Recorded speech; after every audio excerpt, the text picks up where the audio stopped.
this video, I'll show you how you can create a connection between Azure DevOps and GitHub while using Exalate. So now I'm on the Azure DevOps side, and Exalate can be installed on Azure DevOps via the Microsoft Marketplace, and on GitHub, it's on the Git Marketplace right there. So this user interface, as you can see, it's very similar to the ones from Azure DevOps and GitHub. So to create a new connection, you can just go to the left side, click on Connections, and then click on Initiate New Connection.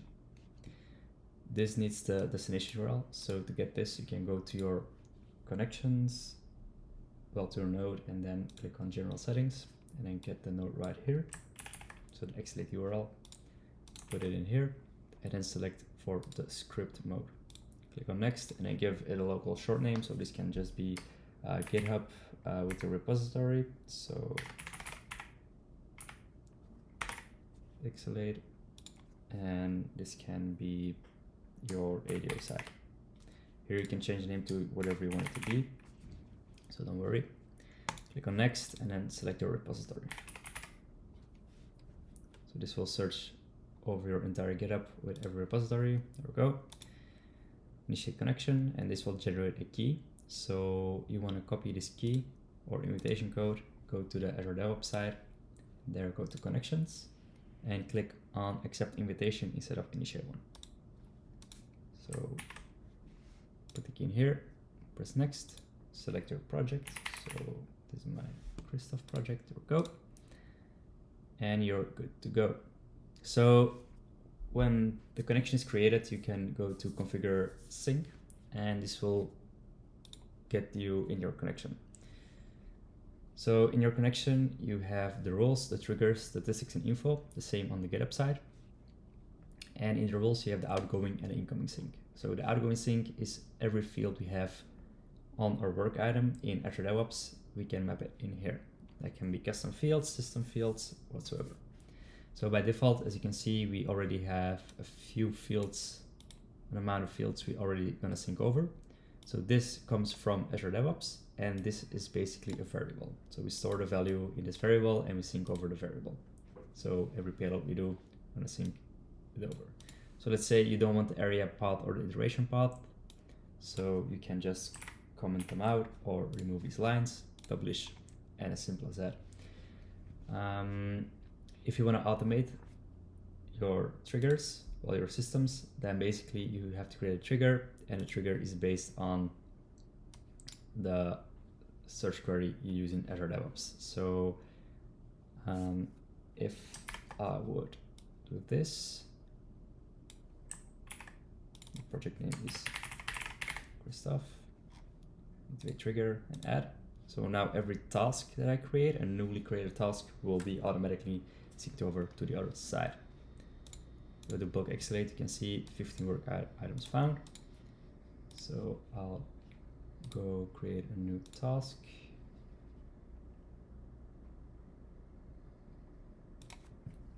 New task from ADO. Give it a description. There we go. So save this. So it's at 15. So if I do bulk Exalate, you're going to say 16, and this is already in progress. So basically the issue is already synchronizing to the other side. And to check this, you can check the entity sync status. Open this in a new tab. And then we need the ID, so the work item ID. So put it in here, select your project, and search. As you can see, it's synchronized to issue 46. I can right click on this and it will redirect me to the issue. As you can see here, the summary is set, the description is also set, and we can do many more. So if I leave a comment, so by default, comments are already synchronized as well. So here in the outgoing sync, you can see comments.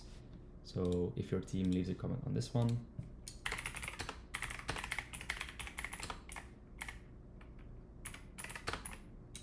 oops,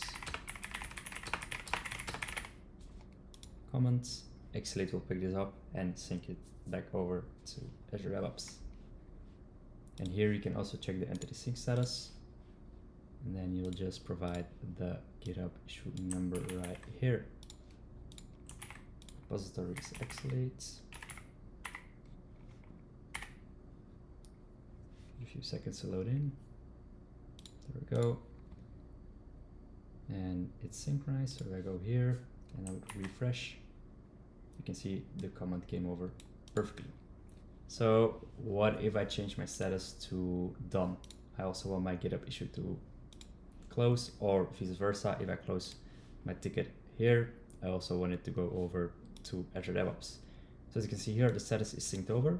So what I'm going to do here, I'm going to go into the incoming sync and I want to set the status.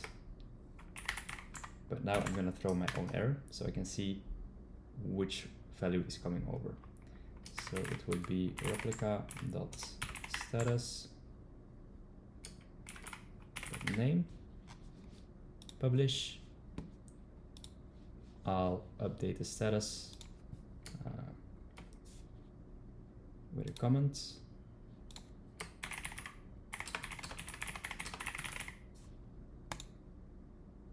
There we go. And basically we'll throw an error on this side. To check the errors, you can go to the error step right here. And as you can see, and I want to check the payload. So my error is on line 13. So this is the error. To check the payload, so show remote replica. And then basically I want to search for the status. Status name is closed. So replica.status.name.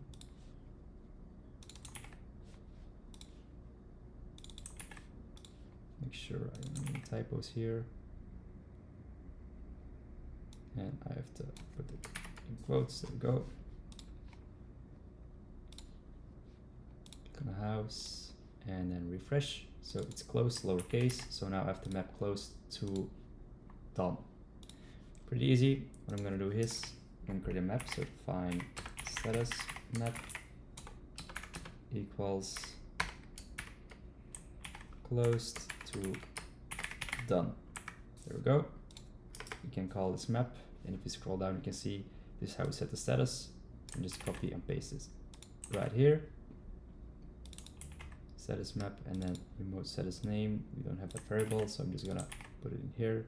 Then this can be the status you want it to be if it's not found. So by default, we'll set it to doing or to do. My apologies. To do. There we go.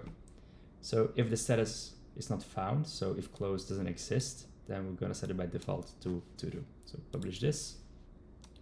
Remove my debug error. Otherwise, I'm gonna have an error. There we go.